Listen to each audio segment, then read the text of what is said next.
जय श्री राम। एक जन्म कर कारण एहा, जेहि लग राम धरी नर देहा। प्रति अवतार कथा प्रभु केरी, सुन मुनि बरनि कबीन गनेरी।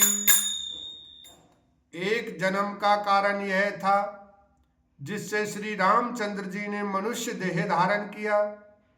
हे भरद्वाज मुनि सुनो, प्रभु के प्रत्येक अवतार की कथा का कवियों ने नाना प्रकार से वर्णन किया है।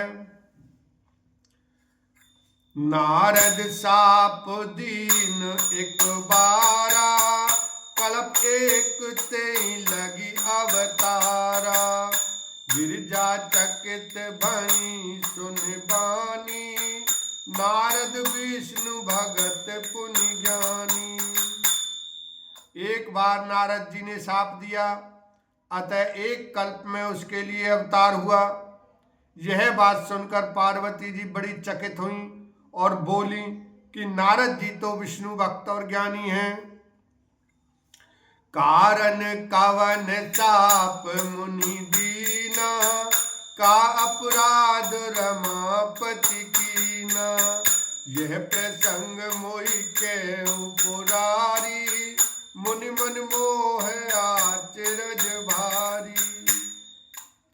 मुनि ने भगवान को शाप किस कारण से दिया? लक्ष्मीपति भगवान ने उनका क्या अपराध किया था? हे पुरारी शंकर जी, यह कथा मुझसे कहिए। मुनि नारद के मन में मोह होना बड़े आश्चर्य की बात है। राम अवतार की प्रसंग बन रहा है। बोले बिहसि महेश तव, ज्ञानी मूड न कोय। जेहि जस रघुपति करई सब, सो तस तेई खन होय। लखन सिया राम जय जय राम। तब महादेव जी ने हंसकर कहा, न तो कोई ज्ञानी है न मूर्ख। श्री रघुनाथ जी जब जिसको जैसा करते हैं वह उसी क्षण वैसा हो ही जाता है।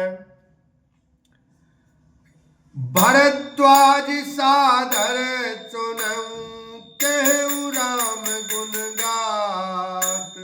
भज तुलसी तज मान मद, भव भंजन रघुनाथ। लखन सिया राम जय जय राम। याज्ञवल्क्य जी कहते हैं, हे भरद्वाज, मैं श्री रामचंद्र जी के गुणों की कथा कहता हूँ, तुम आदर से सुनो। तुलसीदास जी कहते हैं, मान और मद को छोड़कर आवागमन का नाश करने वाले श्री रघुनाथ जी को भजो। हिमगिरि गुहायक आति पावनी, बह समीप सुरसरी सुहावनी। आश्रम परम पुनीत सुहावा, देख देव ऋषि मन अति भावा। हिमालय पर्वत में एक बड़ी पवित्र गुफा थी। उसके समीप ही सुंदर गंगा जी बहती थी। वह परम पवित्र सुंदर आश्रम देखने पर नारद जी के मन को बहुत ही सुहावना लगा। निरख शैल सर विपिन विभागा, भयउ रमापति पद अनुरागा। सुमिरत हरि श्राप गति बाधी, सहज विमल मन लागी समाधि। पर्वत नदी और वन के सुंदर विभागों को देखकर नारद जी का लक्ष्मीकांत भगवान के चरणों में प्रेम हो गया।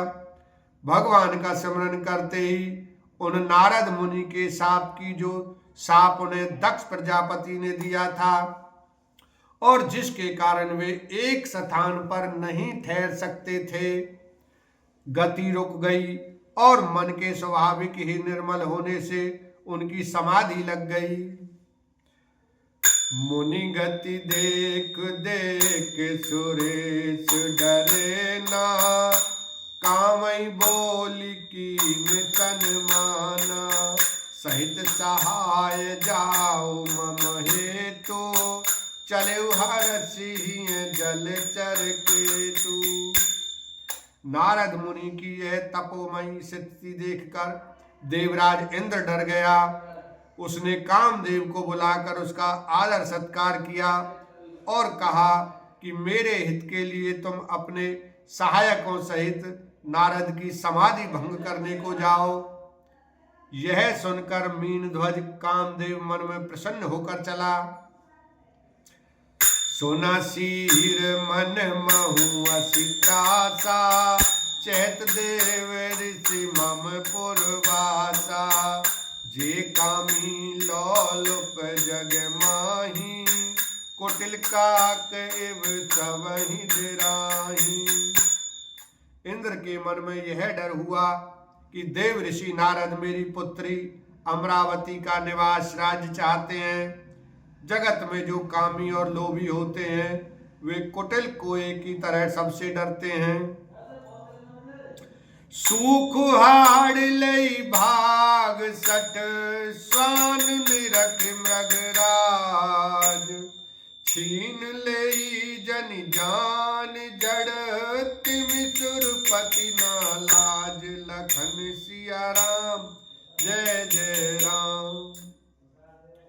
जैसे मूर्ख कुत्ता सिंह को देखकर सूखी हड्डी लेकर भागे और वह मूर्ख यह समझे कि कहीं उस हड्डी को सिंह छीन ना ले, वैसे ही इंद्र को नारद जी मेरा राज छीन लेंगे ऐसा सोचते लाज नहीं आई।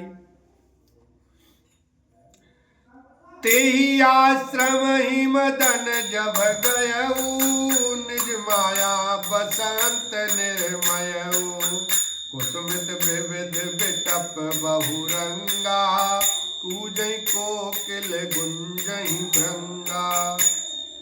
जब कामदेव उस आश्रम में गया तब उसने अपनी माया से वहां बसंत ऋतु को उत्पन्न किया। तरह तरह के वृक्षों पर रंग बिरंगे फूल खिल गए। उन पर कोयलें कूकने लगी और भौरे गुंजार करने लगे। चली सुहावन त्रिविध बयारी काम कृषानु बढ़ावनी हारी। रंबादिक सुर नारी नवीना सकल असम सर कला प्रवीण।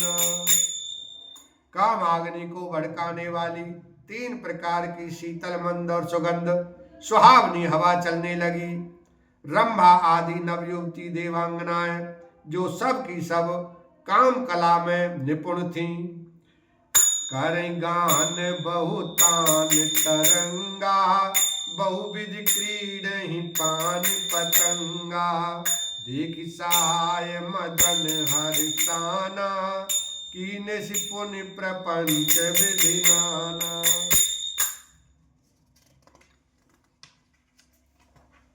वे बहुत प्रकार की तानों की तरंग के साथ गाने लगीं और हाथ में गेंद लेकर नाना प्रकार के खेल खेलने लगीं। कामदेव अपने इन सहायकों को देखकर बहुत प्रसन्न हुआ और फिर उसने नाना प्रकार के माया जाल किए। बोलो शंकर भगवान की जय, पार्वती माता की जय, सियावर रामचंद्र की जय।